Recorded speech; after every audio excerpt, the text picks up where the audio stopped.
We want to move now to the region, if you were, especially some of how this is affecting Jordan. And we are very, very honored to be joined by Tamara Nassar here, who is the associate editor of the essential Electronic Intifada.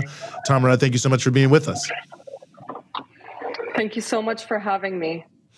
Well, it's a privilege to have you. And I guess the first question I'll just ask you is, I think to the extent people know it, Jordan has had relations with Israel for some time now, is I think thought to be, relatively close in there. But of course, there have been a lot of tensions bubbling up from the population who's very, very angry about what's happening to the Palestinians. Some people saying Jordan could potentially change its relationship to Israel in some of the elements of normalization. How likely do you think that could be, which would be certainly a big sea change in geopolitics?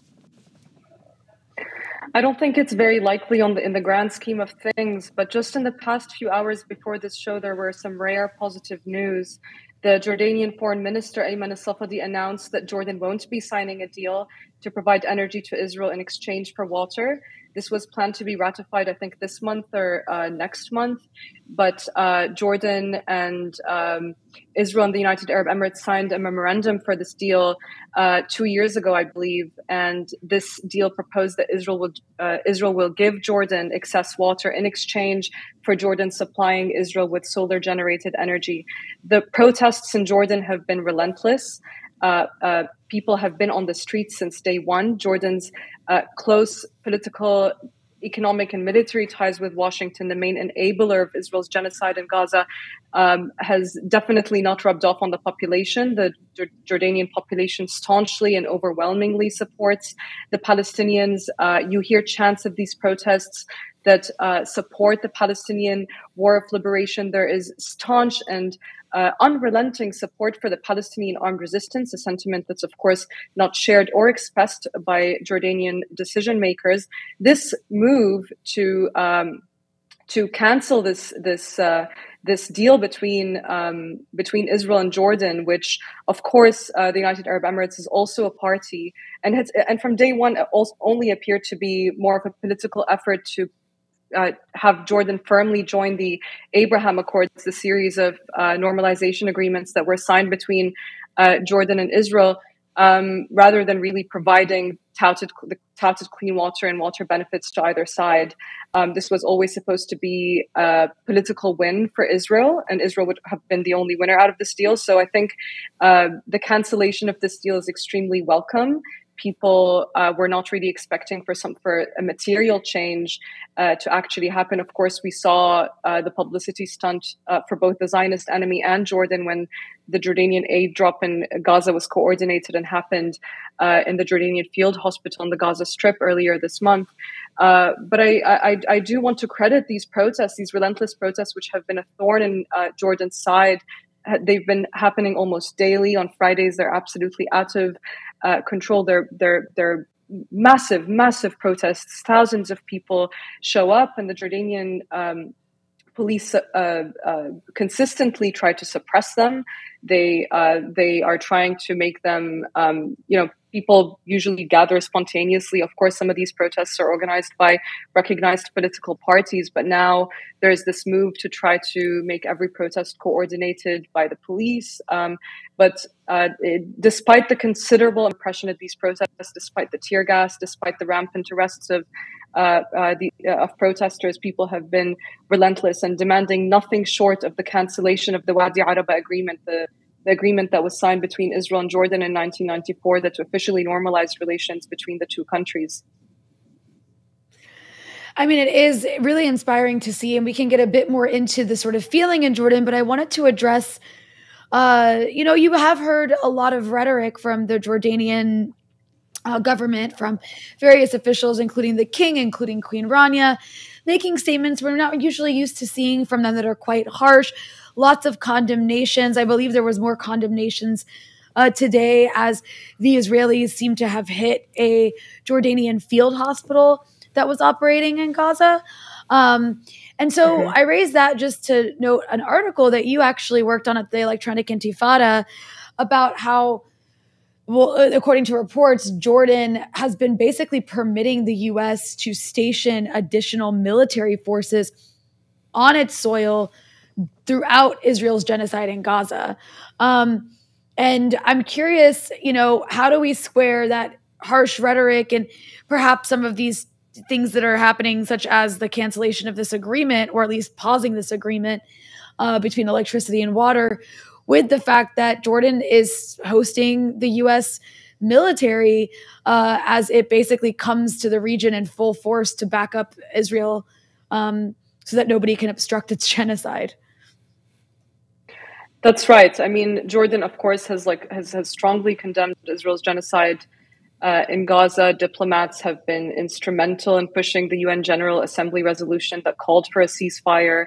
We've all seen the Queen Rania appearance on CNN, but generally, this is just rhetoric, as you said. Jordan seems to be permitting the United States to station military forces on its soil as part of its buildup in the region, leading up to Israel's land invasion. What happened is that there were all of these reports in Israeli media about heavy lift planes that took off from supply centers in the U.S. and Europe and landed in the Jordanian airbase. Al-Muwaffaq Salti Air Base. This came also at a time when the Wall Street Journal had reported that Jordan was one of 6 countries where the Patriot missile was being sent as part of Biden's buildup in the region. Also, the U.S. Air Force announced that there were going to be U.S. Aircraft that are going to be arriving at an area of responsibility, and open source intelligence trackers were able to determine that these airplanes had indeed landed in the Muwaffaq Air Base in Jordan.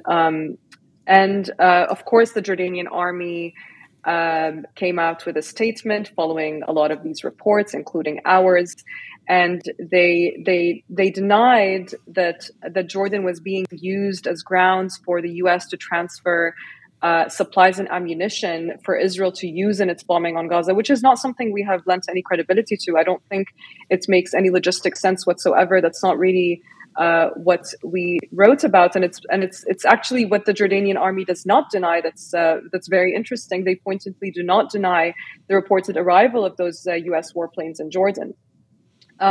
So generally, it just seems that Amman really cannot take more than cosmetic action against Israel without irking the United States, its main patron. Jordan's actions generally cannot be sufficient to satisfy parliamentary opposition to normalization between the two countries. Doing so would really require substantial measures, which includes this cancellation of the energy for water deal, but also Jordan needs to go a step further and cancel the Israel-Jordan gas deal. It needs to go a step further and cancel the Wadi Araba agreement. But ultimately, Jordan really remains an integral component of U.S. hegemony in the region. It shares Israel's longest border. It's one of the 2 only countries for many decades, including Egypt, to have had formal diplomatic relations with Israel before the series of signings through the Abraham Accords in 2020. Yes. No, I think that's, do we lose time? Oh, we have you there. I think it's, critically important context in many different things. And I think it's notable sort of what people are saying versus what they're doing is always important. And, I would assume wanting to have a little difference between what you're saying and what you're doing is, you're worried about your own population and how they would react to, some level of or greater levels of complicity with the Israeli actions. So I guess, maybe for the layperson, perhaps you would look on a map and you see that Jordan and Palestine are close to each other. But I mean, I really feel that so much of what we've seen from the protests there, some of them have been just so massive. It's like something I've never seen before in many different places. Are there particularistic elements that are lending itself to this intense climate of solidarity with Palestine there in Jordan?